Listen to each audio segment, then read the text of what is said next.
दिवस चालत होतो आणि माझ्यावर लक्ष ठेवून एक व्यक्ती होती, ती म्हणजे विलास पडे.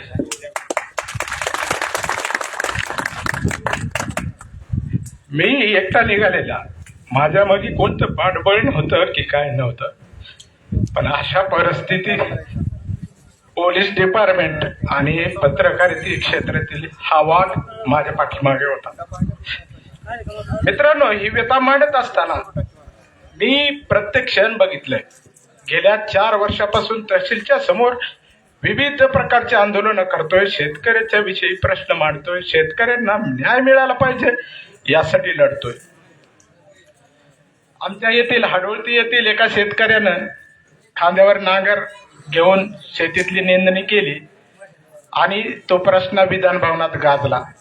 मी विचार केला की बाबा, एका शेतकऱ्यानं जर नांगर ओढलाय तर हे विधान भवनात चर्चा करून शेतकऱ्याची कर्जमाफी करतात त्या. तर मी यांना एक प्रश्न विचारला की बाबा, तुम्ही जर महाराष्ट्रातील सगळे शेतकरी नांगर ओढण्याची वाट बघत असाल तर मी स्वतःच नांगर घेऊन येतो म्हणून येड्यासारखा निघालो. वाटेने 10 किलोमीटर 5 किलोमीटर चालायचं, पाठीमागे बघायचं कोणीच नाही, धाय भोकलून रडायचं. अशा परिस्थितीत तो पल्ला गाठला. पण मित्रांनो, ही लढाई सोपी नाही. मी गेल्या आता या वर्षामध्ये जय जवान जय किसान कारखान्याच्या संदर्भात लढतोय. त्या संदर्भामध्ये मी राज्य सहकारी बँकेकडे गेलो होतो. मी महाराष्ट्रातील सगळ्या कारखान्याची परिस्थिती काय जाणून घेण्याचा प्रयत्न करतोय. 208 पैकी जवळपास 150 कारखाने विकले गेलेत. 54 कारखाने माझ्या माहितीप्रमाणे आज घडीला सहकारी तत्वावरले आहेत. हे तुमच्या आमच्या बापाने उभा केलेले कारखाने होते, त्याच्यामध्ये शेअर्स तुम्ही आम्ही गुंतवले. हा कोणत्या राजकीय नेत्याच्या विरोधातला लढा नाही, तर तो आमच्या अस्तित्वाचा लढा आहे.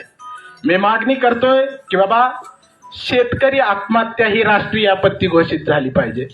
पण शेतकरी आत्महत्या राष्ट्रीय आपत्ती घोषित करताना शेतकरी म्हणजे ज्याच्या नावावर जमीन आहे असा शेतकरी नाही, तर त्या शेतीवर ज्याची उपजीविका अवलंबून आहे तो शेतकरी पुत्र, शेतमजूर म्हणजे शेतकरी.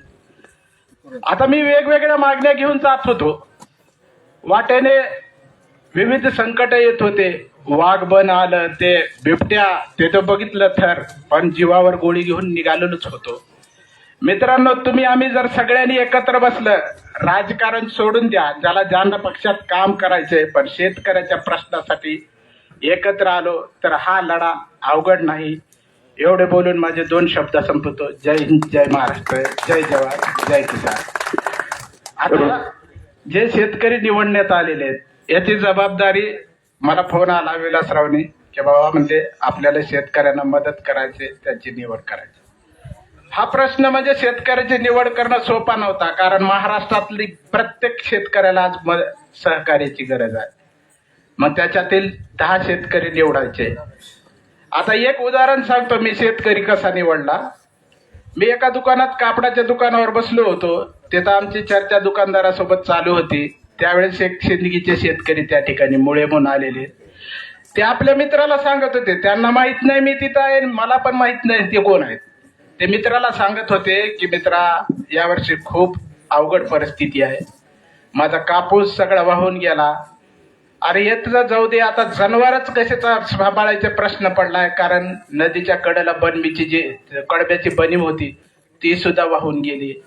आता जनावराचा मोठा प्रश्न आहे. काय आपण माणसं कुठेही खाऊ, पण जनावराला काय खाऊ घालायचं. असं त्या मित्राचा संवाद चालू असताना मी म्हणलं, तुम्ही कुठले? त्यांनी म्हणले, सिंदगीचे आहे.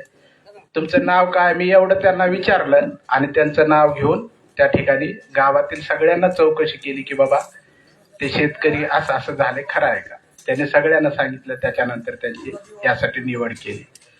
त्याच्यानंतर एक घुगे म्हणून शेतकरी सगळ्या सोशल मीडियावर व्हायरल झाले होते. मी सुद्धा त्यांच्या घरी जाऊन आलो नाही. मला मरू द्या, नदीत पडू द्या म्हणून ते मरायला जात होते. अशा परिस्थितीत गावातल्या लोकांनी वाचवलं. त्यांना अर्धा ते पाऊण एकर जमीन आहे, सगळं सोयाबीन वाहून गेलेलं आहे. अशा पद्धतीनं नांदेड मधल्या मुकरमबादचे खंकरे आहेत, त्यांचं जवळपास 1.5 कोटीचं नुकसान झालेलं आहे. जवळ ते 50 ते 60 म्हशी, 50 गायी असा तो तुम्ही सगळ्याला बघितलंय टीव्हीवर ते गायी दावणीला पडलेल्या, म्हशी अशा मरून पडलेल्या. अशा शेतकऱ्याचे विविध स्तरातील निवड केलेली आहे. ही निवड योग्य असेल, पण सर्व शेतकऱ्यांना या ठिकाणी सहकार्य होऊ शकत नाही, ते सरकारच करू शकतं. एवढे बोलून 2 शब्द संपवतो. जय हिंद, जय महाराष्ट्र, जय